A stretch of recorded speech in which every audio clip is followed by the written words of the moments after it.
اللہ رب العالمین والصلاة والسلام علی اشرف الانبیاء والمرسلین وعلی آلہ وصحبہ اجمعین ومن تبعهم بإحسان الى یوم الدین وبعد. قال الامام البخاری رحمہ اللہ باب صفت ابلیس وجنودہ. وقال مجاہد ویقذفون یرمون. ہم لوگ صحیح بخاری سے کتاب بدء الخلق میں باب صفت ابلیس و جنودہ کی حدیثیں پڑھنے جا رہے ہیں. حدیثوں کے پڑھنے سے پہلے امام بخاری رحمہ اللہ نے قرآن کے کچھ کلمات ذکر کیے ہیں اور ان کی تشریح تفسیر مفسرین سلف کے اقوال کی روشنی میں ذکر کیے ہیں، ان کو پڑھ لیتے ہیں. تو امام بخاری رحمہ اللہ نے وَيُقْذَفُونَ مِن كُلِّ جانب کہ ہر طرف سے ان کو پھینکا جائے گا. یقذفون کی تفسیر کی ہے مجاہد کے قول کی روشنی میں. یرمون، یقذفون کے معنی ہیں یرمون، ان کو پھینکا جائے گا ہر طرف سے لالا کہ ان کو اس میں ڈالا جائے گا. تو یقذفون کے معنی یرمون، پھینکا جانا. اسی طرح سے قرآن میں آیا ہے دحورا ولہم عذاب واصب. تو دحورا کی تفسیر ہے مطرودین، مطرود ہیں وہ، دھتکارے ہوئے ہیں. تو دحور مانے دھتکارا ہوا، دحورا یعنی مطرودین، وہ دھتکارے ہوئے ہیں اللہ تعالیٰ کے دربار سے. ولہم عذاب واصب آیا ہے تو واصب کا معنی کیا ہے؟ دائم. واصب کا معنی ہے دائم، یعنی ہمیشگی والا عذاب ان کے لیے ہے، ہمیشہ وہ عذاب میں رہیں گے. وقال ابن عباس، ابن عباس رضی اللہ تعالی عنہ نے کہا مدحورا کی تفسیر میں مطرودا. مدحورا اسے پیچھے دحورا گزرا ہے، اسی سے مفعول ہے. مدحورا یعنی مطرودا، دحرا سے، وہ بھی دحرا سے تھا، یہ بھی دحرا سے ہے. تو مدحورا یعنی مطرودا سے دھتکارا گیا ہے. یقال مریدن، شیطانا مریدا جو آیا ہے، مریدن کی تفسیر کر رہے ہیں متمردن. متمردن سرکش، متمرد سرکش، مریدن یعنی متمرد سرکش. اسی طرح سے بتکہ قطعہ، بتکہ کا معنی ہے قطعہ کاٹنا، ٹکڑے ٹکڑے کر دینا، اچھی طرح سے کاٹنا. وَلَيُبَتِّكُنَّ آذَانَ الْأَنْعَامِ جو آیا ہے کہ شیطان نے کہا کہ ہم بنی آدم کو بہکائیں گے اور وہ شرکیہ کام کرنے لگیں گے، شرکیہ کام ان کے لیے بنا سنوار کر میں پیش کروں گا اور ان کو جو حکم دوں گا وہ سارے کام کریں گے، یہاں تک کہ انہیں حکم دوں گا کہ وہ اپنے چوپایوں کے کان کاٹ دیں بتوں کے نام پر، تو وہ اپنے چوپایوں کے کان بھی کاٹ دیں گے. تو وَلَيُبَتِّكُنَّ آذَانَ الْأَنْعَامِ جو آیا ہے تو بتکا کے معنی کیا ہیں انہوں نے بتایا قطع، کاٹنا، اچھی طرح سے کاٹنا. واستفزز کے معنی کیا ہیں؟ استفز، استفزز علیہم بصوتک واجلب علیہم بخیلک ورجلک، یہ جو آیت ہے تو اس کی تفسیر میں کریں استفز، استفزز، استخف، استخف یعنی ان کو بہکانا. استخفا بیوقوف بنانا، خفیف مانے جانتے ہیں ہلکا دماغ والا، کم دماغ والا، بیوقوف. تو اللہ تعالیٰ نے کہا ٹھیک ہے بہکا لے تو بنی آدم کو، لیکن میرے جو نیک بندے ہوں گے لیس لک علیہم سلطان، تیرا ان پر کوئی بس نہیں چلے گا. تو واستفزز ان کو بہکا لے، ٹھیک ہے جا ان کو بہکا لے. استفزز مانے استخف، ان کو بنا بیوقوف جتنا بنا سکتا ہے، میرے نیک بندے ہوں گے ان کو تو بیوقوف نہیں بنا سکے گا. تو استفزز مانے ہے استخف، بیوقوف بنانا، بہکانا. اسی طرح سے بخیلک واجلب علیہم بخیلک ورجلک وشارکہم فی الاموال والاولاد. تو بخیلک جو آیا ہے تو بخیلک کیا مطلب ہے کہ ان پر تو ہانک لا، ان پر تو دوڑا دے اپنے خیل کو، اپنے گھوڑوں کو. مطلب یہ ہے کہ ان کے لیے تو اپنے شہ سواروں کو دوڑا دے پورے زمین میں، تو اپنے جو شہ سوار ہے، تیری جو فوج ہے ان کو دوڑا بہکانے کے لیے، لیکن میں بھی ان کو سمجھانے کے لیے انبیاء کرام بھیج رہا ہوں. تو بخیلکا، خیل کے معنی ہے فرسان، خیلکا کا معنی بتایا گیا فرسان شہ سوار گھوڑ سوار، اور رجل کے معنی ہے رجالہ، رجل اور رجالہ دونوں کا ایک معنی ہے واحدھا راجل پیدل چلنے والا، رجل کے معنی ہوتے ہیں پیر، تو جو پیر سے چلنے والا ہو اسی کو کیا کہتے ہیں رجل اور رجالہ۔ اسی طرح سے رجل کا جو معنی ہے کہتے ہیں جو رجل کے معنی مرد کے ہیں اس کے مقابلے میں رجلۃ عورت کے لیے نہیں آتا ہے کہیں بھی، تو رجل کے لیے جو مرد کا کہنے استعمال ہوا ہے لفظ رجل مرد کے لیے وہ اس لیے کہ یہ شدائد میں قدم آگے بڑھاتا ہے، مشکلات میں بھی قدم آگے بڑھاتا ہے، برخلاف عورتوں کے کہ وہ پریشانیاں دیکھتی ہیں تو پیچھے ہٹ جاتی ہیں، تو اسی لیے مرد کو رجل کہا جاتا ہے کہ یہ قدم آگے بڑھاتا ہے، یہ یا تو ڈٹا رہتا ہے اپنے قدم پر ثابت قدم رہتا ہے یا قدم آگے بڑھاتا ہے، یہ شدائد سے گھبراتا نہیں ہے۔ تو وہی ہے اللہ تعالیٰ نے جو کہا واجلب علیہم بخیلک ورجلک کہ تو چاہے تو ان پر اپنے شہ سواروں کو اور اپنے پیادہ فوجیوں کو دوڑائے چڑھا کر لائے، تو وہی رجل کے معنی کیا ہے رجالہ کے معنی ہے پیدل چلنے والا، واحدھا راجل اس کا واحد ہے راجل، رجل جمع ہے اس کا واحد ہے راجل پیدل چلنے والا، مثل صاحب و صحب تاجر و تجر، جیسے کہ صاحب کی جمع صحب ہے وعلی آلہ و صحبہ اجمعین ہم کہتے ہیں، تو کہہ رہے ہیں کہ جیسے صاحب کی جمع صحب ہے اسی طرح سے راجل کی جمع رجل ہے کہ پیدل چلنے والے فوجیوں کو تو لے کے آ جا ہمارے بندوں کے خلاف۔ اسی طرح سے تاجر کی جمع تجر آتی ہے، ٹھیک اسی طرح سے راجل کی جمع رجل اور رجل دونوں ہے۔ اسی طرح سے لا يحتنكن ذریتہ، شیطان نے کہا لا يحتنكن، تو لا يحتنكن کا کیا معنی ہے لأستأصلن، ہم جڑ کاٹ دیں گے، ہم ان کی جڑیں کاٹ دیں گے، ہم آدم علیہ السلام کی ذریت کی جڑیں کاٹ دیں گے۔ اس کا ایک اہم مفہوم یہ کہ ان کو ان کے اصل عقیدے سے اصل بنیاد سے کاٹ دیں گے، عقید توحید سے ہم ان کو ہٹا دیں گے۔ تو لا يحتنكن کا لفظی معنی کیا ہے جڑ کاٹنا، لأستأصلن استیصال والے آپ لوگ اردو میں بھی جانتے ہیں نا، استیصال کرنا جڑ سے اکھاڑ پھینکنا، تو وہی بتایا لا يحتنكن کا معنی ہے لأستأصلن، ہم ضرور بے ضرور ان کی جڑیں کاٹ دیں گے۔ اسی طرح سے قرین کے معنی کیا ہے، قرین کے معنی میں قرین تو قرآن میں کئی جگہ آیا ہے، شیطان کے لیے استعمال ہوا ہے، قرین معنی اصل ہوتے ہیں ساتھی، قرین معنی ساتھی ہوتا ہے، لیکن یہاں جو ہے نقید لہ شیطانا، ہم شیطان اس کے لیے متعین کریں گے، اور اس سے بھی لفظ قرین جو آیا ہے تو اس قرین کا معنی بھی یہی شیطان ہے کہ شیطان ساتھی انسان کا متعین ہوتا ہے جو ہر وقت اس کے ساتھ لگا رہتا ہے۔ شیطان کا گویا کہ جو سردار ہے ابلیس اپنی فوج کو ہر انسان کے پیچھے لگائے ہوئے ہے، جاسوسی کے لیے، بہکانے کے لیے، اسی طرح سے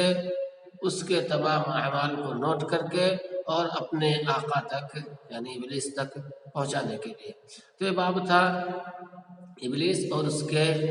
جنود کے سلسلے میں، ابلیس اور اس کی فوج کے سلسلے میں کہ ابلیس کا کام کیا ہے اور اس کی فوج کیا کرتی ہے۔ تو اس سے ایک مجموعی جو بات ظاہر ہوئی وہ یہ کہ یہ ملعون لوگ ہیں اور ان کا کام ہے بنو آدم کو بہکانا، ان کو عقید توحید سے پھیرنا، اور اسی طرح سے اس کی اتنی بڑی فوج ہے کہ ہر انسان کے ساتھ اپنے کسی نہ کسی ساتھی کو لگائے ہوئے ہیں، انسان کا ساتھی کسی نہ کسی اپنے فوج میں سے شیطان کو بنائے ہوئے ہیں جو ہر وقت ہر انسان کے ساتھ لگا رہتا ہے۔ لیکن قال حدثنا ابراہیم بن موسى قال اخبرنا عيسى عن هشام عن ابيه عن عائشة رضي الله تعالى عنها قالت سحر النبي صلی اللہ علیہ وسلم، عائشہ صدیقہ رضی اللہ تعالی عنہ کہہ رہی ہیں کہ اللہ کے رسول صلی اللہ علیہ وسلم پر جادو کر دیا گیا، سحر جادو کر دیا گیا، اللہ کے رسول صلی اللہ علیہ وسلم پر جادو کر دیا گیا۔ وقال الليث كتب إلي هشام بن عروة أنه سمعه ووعاه عن أبيه عن عائشة، کہ ہشام بن عروہ نے لیث بن سعد کہہ رہے ہیں کہ میری طرف خط لکھا کہ انہوں نے سنا ہے اور یاد کیا ہے اپنے باپ سے، اور انہوں نے عائشہ سے، یعنی انہوں نے عروہ سے یاد کیا ہے اور عروہ نے حضرت عائشہ صدیقہ رضی اللہ تعالیٰ عنہا سے سنا ہے قالت کہ حضرت عائشہ نے فرمایا، یعنی تفصیل سے بیان، سحر النبی صلی اللہ علیہ وسلم، اللہ کے رسول صلی اللہ علیہ وسلم پر جادو کر دیا گیا، حتی کان یخیل الیہ، یہاں تک کہ آپ کو خیال آتا تھا انہ یفعل الشیء وما یفعلہ، کہ آپ کچھ کر رہے ہیں حالانکہ آپ کر نہیں رہے ہوتے تھے، یہاں تک کہ آپ کو خیال آتا تھا کہ آپ کچھ کر رہے ہیں یہاں تک حالانکہ آپ کچھ نہیں کر رہے ہوتے تھے جادو کے اس اثر سے۔ اب یہ کیا خیال آتا تھا کہ آپ کر رہے ہو کر نہیں رہے ہوتے تھے، اس کا تذکرہ دوسری روایتوں میں ملتا ہے۔ حضرت عائشہ نے یہاں پر رضی اللہ تعالی عنہ اشارتاً اس چیز کو بتایا ہے، دوسری جگہوں پر وضاحت کے ساتھ ہے کہ عورت کے ساتھ اپنے تعلقات جو قائم کیے جاتے ہیں، تو آپ صلی اللہ علیہ وسلم کو یہ خیال آتا تھا کہ آپ حضرت عائشہ صدیقہ رضی اللہ تعالی عنہ کے ساتھ یہ تعلقات قائم کر رہے ہیں، حالانکہ وہ تعلقات نہیں ہوتے تھے۔ اسی پر حضرت عائشہ صدیقہ رضی اللہ تعالی عنہ کہتی ہیں کہ آپ کو لگتا تھا کہ ہم یہ کام کر رہے ہیں حالانکہ وہ کام نہیں کر رہے ہوتے تھے۔ ٹھیک، باقی یہ رہا مسئلہ کہ دیگر چیزوں میں کیا آپ کے ذہن و خیال پہ اس طرح کی چیز تھی، تو دیگر کسی بھی چیز پر اس کا کوئی اثر نہیں تھا جس کا تعلق شرعی مسائل سے ہو۔ ٹھیک، اور یہ بہت سی عام چیز ہے، جس طرح سے خواب وغیرہ میں ہم لوگ دیکھتے ہیں کہ ہم ایسا کر رہے ہیں، یعنی جو بھی بالغ لوگ ہیں خواب دیکھتے ہیں کہ عورت کے ساتھ ایسا کر رہے ہیں حالانکہ ایسا کچھ نہیں ہو رہا ہوتا ہے۔ تو اسی طرح سے اللہ کے رسول صلی اللہ علیہ وسلم پر جب جادو کر دیا گیا تو خواب میں نہیں بلکہ بیداری میں ایسا خیال آ جایا کرتا تھا کہ آپ اپنی بیوی کے ساتھ تعلق قائم کر رہے ہیں حالانکہ آپ وہ تعلق نہیں قائم کیے ہوتے تھے۔ حتیٰ کان ذات یوم، کہہ رہے یہاں تک کہ جو اللہ کے رسول صلی اللہ علیہ وسلم اس سے زیادہ پریشان ہوئے تو آپ نے اللہ تعالیٰ سے خوب دعا کی کہ اللہ تعالیٰ اس سے شفا دے، اسے ہٹا مجھ سے، یہ کیا ہو گیا مجھ کو۔ حتیٰ کان ذات یوم، یہاں تک کہ ایک دن آیا، دعا ودعا، اللہ کے رسول صلی اللہ علیہ وسلم نے دعا کی مسلم کی روایت میں ہے ثم دعا، پھر آپ صلی اللہ علیہ وسلم نے اور اللہ تعالیٰ سے دعا کی، یعنی اللہ تعالیٰ سے خوب دعا کی کہ اللہ تعالیٰ یہ کیا ہو گیا ہے مجھ کو، یہ بتا اور اس کا علاج بتا، اس سے مجھے شفا دے دے۔ ثم قال، پھر آپ صلی اللہ علیہ وسلم نے دعا کی تو اللہ تعالیٰ نے دعا سنی اور آپ کو بتایا کہ آپ پہ جادو کر دیا گیا ہے اور اس کا علاج یہی ہے۔ قرآن کی 2 صورتیں نازل ہو رہی ہیں، سورہ فلق اور سورہ ناس، اسی کو پڑھ کر کے پھونک دینا ہے اور یہ جادو ختم ہو جائے گا، اور جادو فلاں جگہ پر رکھا ہوا ہے، جا کر کے وہاں دیکھ سکتے ہیں۔ ثم قال، پھر آپ صلی اللہ علیہ وسلم نے فرمایا اشعرت ان اللہ افتانی فیما فیہ شفائی، عائشہ کیا تجھے پتہ چلا، اشعرتی کیا تجھے پتہ چلا، ان اللہ افتانی کہ اللہ تعالیٰ نے مجھے بتا دیا ہے، اللہ تعالیٰ نے مجھے بتا دیا ہے، افتا مانے بتانا، فتویٰ دینا، بتانا، اللہ تعالیٰ نے مجھے بتایا ہے فیما فیہ شفائی، اس چیز کے سلسلے میں جس میں میری شفا ہے، یعنی اللہ تعالیٰ نے مجھے طریقہ بتا دیا ہے، مجھے وہ چیز بتا دیا ہے جس کے ذریعے میری شفا ہو جائے گی۔ اتانی رجلانی، میرے پاس 2 آدمی آئے، فقعد احدہما عند راسی، ان میں سے ایک آدمی میرے سر کے پاس بیٹھا، والآخر عند رجلیہ، اور دوسرا میرے پیروں کے پاس بیٹھا، دوسرا میرے دونوں پیروں کے پاس بیٹھا، فقال احدہما للآخر، تو اس میں سے ایک نے دوسرے سے کہا ما وجع الرجل، اس آدمی کو کیا ہو گیا ہے، اس آدمی کی تکلیف کیا ہے، وجع معنی تکلیف، اس آدمی کی تکلیف کیا ہے، قال مطبوب، تو اس نے کہا، یعنی دوسرے نے کہا کہ اس پر جادو کر دیا گیا ہے، مطبوب جادو زدہ ہے، مطبوب جادو زدہ ہے، طبہ کے معنی ہوتے ہیں جادو کرنا، طبہ معنی جادو کرنا، اسی سے مطبوب کہ اس پر جادو کر دیا گیا ہے۔ اصل دیکھیں طبہ کے معنی کیا ہوتے ہیں، شفایاب ہونا، طب اسی سے طب معنی علاج کرنا، تو یہ کچھ تفاعل کے کلمات ہوتے ہیں، یعنی نیک فعل لیا جاتا ہے کہ ٹھیک ہو جائے گا انشاءاللہ، اسی لیے کلمہ کہا جاتا ہے۔ جس طرح سے کہ کسی کو ڈنک مار دیا جاتا ہے تو اس کو کہہ دیا جاتا ہے سلیم، سلیم، سلیم کے معنی کیا ہوتا ہے، ٹھیک ہو گیا، اچھا ہو گیا، حالانکہ اس کو بچھو وغیرہ نے ڈنک مارا ہے تو ایک تفاعل ہوتا ہے کہ ایسا کہتے ہیں آدمی تاکہ اس کے درد اس کی تکلیف تھوڑی خود ہی کم ہو جائے. جیسے ہم لوگ عام طور پہ بچوں کو دیکھتے ہیں کہ چھوٹا بچہ ہوتا ہے اور چلتے چلتے کہیں گر پڑتا ہے تو دیکھتے ہیں اپنی آنکھوں سے کہ بیچارہ چوٹ کھا گیا, لیکن ہم اس کی ہمت افزائی کے لیے کہہ دیتے ہیں نہیں بابو چوٹ نہیں لگی ہے, نہیں چوٹ لگی ہے, تو بیچارے کا آدھا درد ویسے ختم ہو جاتا ہے اور اس کے بعد وہ رونے کا منہ بنائے رہتا ہے, پھر بھی نہیں روتا ہے. تو اسی لیے تفاعل کے کلمات کچھ عربی میں استعمال ہوتے رہے ہیں, اسی میں سے کلمہ یہ بھی رہا ہے اور یہ تفاعل جائز ہے, نیک فعل لینا جائز ہے. تو اس نے کہا مطبوب اس آدمی کو جادو کر دیا گیا. اصل معنی تو ہوگا کہ اس آدمی کا علاج کر دیا گیا ہے, اس آدمی کو صحت مند کر دیا گیا ہے, لیکن ترجمہ کیا ہے مطبوب, یہ آدمی جادو زدہ ہے, اس پر جادو کر دیا گیا ہے. قالا تو اس نے کہا ومن طبہو, کس نے اس پر جادو کیا ہے, کس نے اس کو جادو زدہ کیا, کس نے اس پر جادو کیا. قال لبید بن العصم, تو کہا کہ لبید بن العصم نے, لبید بن العصم نے, یہ بنو زریق کا ایک آدمی تھا, یہودی تھا, بعد میں اس نے ظاہری طور پر اسلام قبول کیا لیکن منافق ہی رہا, تو حقیقت میں یہ یہودی ہی رہا. تو لبید بن العصم نے قال فی ماذا, وہ کس چیز میں ہے, یعنی جادو کسی چیز میں کیا جاتا ہے, کنگھی میں, بال میں, کسی کھال میں, کسی اور چیز میں, تو کس چیز میں ہے. فی ماذا, وہ کس چیز میں ہے. قال فی مشط و مشاطۃ, تو اس نے کہا کہ مشط کے معنی کنگھی, مشط کنگھی, و مشاطۃ اور کنگھی کا بال, مشاطۃ معنی کنگھی کا بال, وجف طلعۃ ذکر, اور جف کے معنی ہوتے ہیں خلا, جف کے معنی جوف جیسے ہے نا, اسی طرح سے جف کے معنی ہوتے ہیں خلا. اصل ہوتا کیا ہے عربوں میں کہ وہ کھجور کے گابھے دیتے ہیں, تو ترجمہ دیکھ لیں وجف طلعۃ ذکر, نر کھجور کی کلی کے شگاف میں. اب ایک ایک چیز کو سمجھ لیتے ہیں. طلعت ان کے معنی ہوتے ہیں, طلعت معنی آپ لوگ جانتے ہوں گے, طلعت کلی جو پھول سے پہلے نکلتی ہے تو اسی کو طلعہ کہا جاتا ہے. اور ذکر اور انثیٰ تو آپ لوگ جانتے ہی ہیں کہ ایک نر کلی ہوتی ہے, ایک مادہ کلی ہوتی ہے. جو مادہ کلی ہوتی ہے اس میں سے جو پھول نکلتا ہے تو اس میں پھل لگتا ہے, اور جو نر کلی ہوتی ہے اس میں پھول نکلتا ہے اور پھل نہیں لگتا ہے. تو کہا کہ فی مشط و مشاطۃ وجف طلعۃ ذکر, کنگھی میں, کنگھی کے بال میں, اور نر کھجور کی کلی کے شگاف میں, نر کھجور کی کلی کے شگاف میں, یا نر گابھے کے پھٹن میں. کیا ہوتا ہے, نر کھجور ایسے ہوتی ہے اس میں کلی رہتی ہے, اسی کو پھاڑ کر کے اس کے اندر سے جو پھول ہوتا ہے اس کو نکال لیا جاتا ہے اور اس طرح سے وہ لکڑی پڑی رہتی ہے. تو اس نے کیا کیا تھا, اسی شگاف میں جو اندر شگاف بنتا ہے,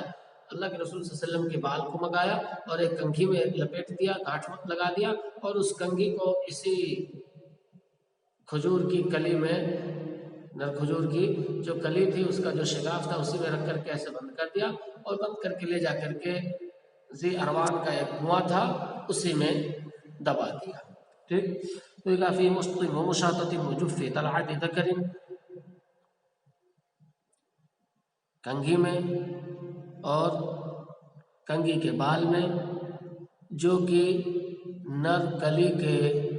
شگاف میں تھا, جو کہ نر گابھے کے شگاف میں ہے. قال فأین ہوا, تو اس نے کہا کہ وہ ہے کہاں پہ, جہاں پہ اس کو رکھا ہے وہ جگہ کہاں ہے. قال فی بئر ذروان, تو اس نے کہا کہ ذروان کے کنویں میں, ذروان کے کنویں میں, اور دوسری روایتوں میں ہے بنی اروان کے کنویں میں. تو ایک قبیلہ تھا ذروان یا بنی اروان, اسی قبیلے کا ایک کنواں تھا. جیسے عام طور پہ ہمارے یہاں بھی کچھ زمانے پہلے تک ایسا رہا ہے کہ کہا جاتا تھا کہ فلاں خاندان کا کنواں ہے, یہ فلاں خاندان کا کنواں ہے. اسی طرح سے مختلف قبیلے ہوتے تھے اور اپنے گھرانے کے لوگ مل کر کے کنواں کھود لیا کرتے تھے. تو کہا اسی کنویں میں اس کو دبا دیا گیا ہے. کہ فخرج الیہ النبی صلی اللہ علیہ وسلم ثم رجع, اللہ کے رسول صلی اللہ علیہ وسلم اس کنویں کے پاس گئے پھر لوٹ آئے, یعنی اس کو گئے, اس کے بعد وہاں آپ صلی اللہ علیہ وسلم نے دیکھا, اور اس کے بعد پھر آپ صلی اللہ علیہ وسلم کا علاج ہوا. آپ صلی اللہ علیہ وسلم نے معوذتین کو پڑھا اور اس کے بعد آپ صلی اللہ علیہ وسلم شفا یاب ہو گئے.